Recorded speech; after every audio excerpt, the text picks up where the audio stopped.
What's up, LoreHounds? It's Koopa inside Pax East 2012. I'm here with Fernando Paiz for DDO, the executive producer. You guys are showing off Menace of the Underdark, the first ever expansion for DDO. We sure are. The game is coming out June 25th. We're super excited. We're building up to it. We're gearing up for the beta that's starting next month in May. And yeah, we're hard at work. We're showing a first look today at some of the cool stuff in the expansion, including the town of Evening Star and one of the dungeons you're going to do in there, the King's Forest Wilderness area, as well as a first peek of the Demon Web and some of the monsters that live in there. So one of those monsters we got behind us right now is actually the queen bee of all those monsters, right? We got Lolth. So this is the end game of the expansion? Absolutely. Lolth is the big mastermind. She is a goddess. She is the deity of the dark elves of the Underdark, the Drow, of course, the baddest of the baddest in the Forgotten Realms universe. Usually they're the ones up to no good. So she's trying to take over the world, as usual, wouldn't you know? And it's up to us to try and stop her. And ultimately, the players will get to face off with her in a 12-man raid at the end of the expansion. So the Drow were added into DDO a little while ago as a playable class, but we're going a completely different way with them here in the Forgotten Realms universe, right? Yeah, so the Drow are a race in the D&D setting, of course. In Eberron, they're not necessarily evil.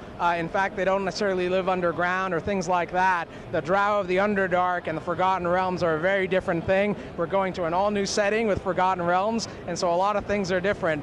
They are just much more badass, ruthless. They're the kind who will kill their buddy and then kill you next, right? They're just completely ruthless, and it all comes from Lolth, this big queen bee, as you called her, but it's a big mama spider queen here who directs them. And she's on some plot to take over as Queen of Magic of the Forgotten Realms. And that's how she's pulling in not just the town of Evening Star, where our heroes will land, but the world of Eberron, and the fate of the two universes hangs in the balance. So besides her and her storyline as the main antagonist and the new Drow, what else do we have to look forward to? Oh, there's a ton in this expansion. It is the biggest release we've done for DDO ever.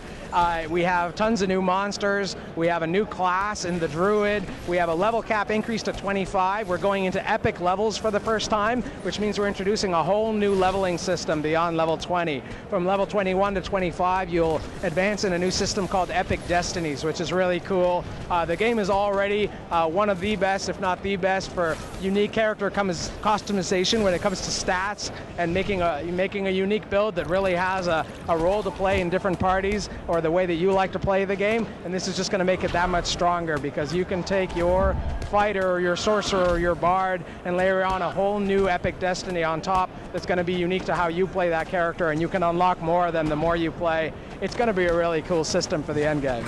So we're also drastically changing our settings. We're going from Eberron, which is more of a steampunky kind of feel to it, to Forgotten Realms, which has almost no technology and very different architecture. So are you guys really embracing that? Like, is it going to be definitively different worlds? It is an all-new world for DDO. That's one of the exciting things for us. Forgotten Realms, of course, is the most beloved setting in D&D. We've had players asking us, when can we go to Forgotten Realms, like more times than I can tell you. Probably since before we launched DDO Stormreach. I remember it. Years ago, right? So it's been going on forever. We're finally going. We want to do it right. We are upgrading all the technology, the graphics, the physics, the animation. We got a slew of new art, new monsters, environments, all kinds of things coming in as well. And lots of new systems changes, tech changes, optimizations, and a great epic storyline that we're going to chase. So yeah, very different feel in Eberron. It's a world that has a lot of industrial magic to it. It's much more urban, the environments that we're hanging out with in the city of Stormreach and all that. Whereas when we go to Forgotten Realms, we're going to emerge in a fairly quiet village of Evening Star in the land of Faerun. And it's going to feel like a totally different world. You know, the feel of open landscapes and kind of seeing things off in the horizon and how the world is connected. And then, of course, we're going to get to go from that overworld of Faerun down into the Underdark, this huge underworld. It's the biggest underground space that we've ever built in DDO, and that's saying something for us. We've built some big ones. Wow, yeah. This is a pretty huge space, but of course it's iconic and it's awesome. And eventually we're even going to go to Lolth's home plane, which is called the Demon Web, which is sort of a space between worlds where she really resides, and that's where we'll ultimately fight her at the end. Take the fight to her? Yeah, absolutely. It's going to be awesome. We mentioned that there's a drastic change in the world. Is there anything to do with you know, DDO's largely been instance. Is there anything beyond that where it's kind of more open world, like a different kind of quest structure?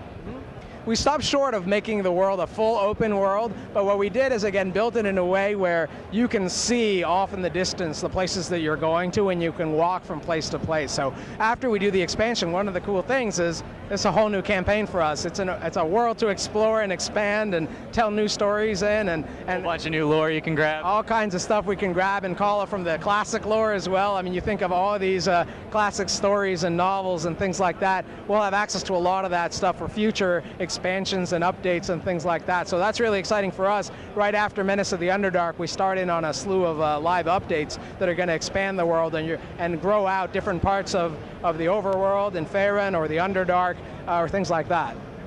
So LoreHounds, we got Menace of the Underdark coming June 25th. Beta's coming shortly, right? Yeah, in May, real soon.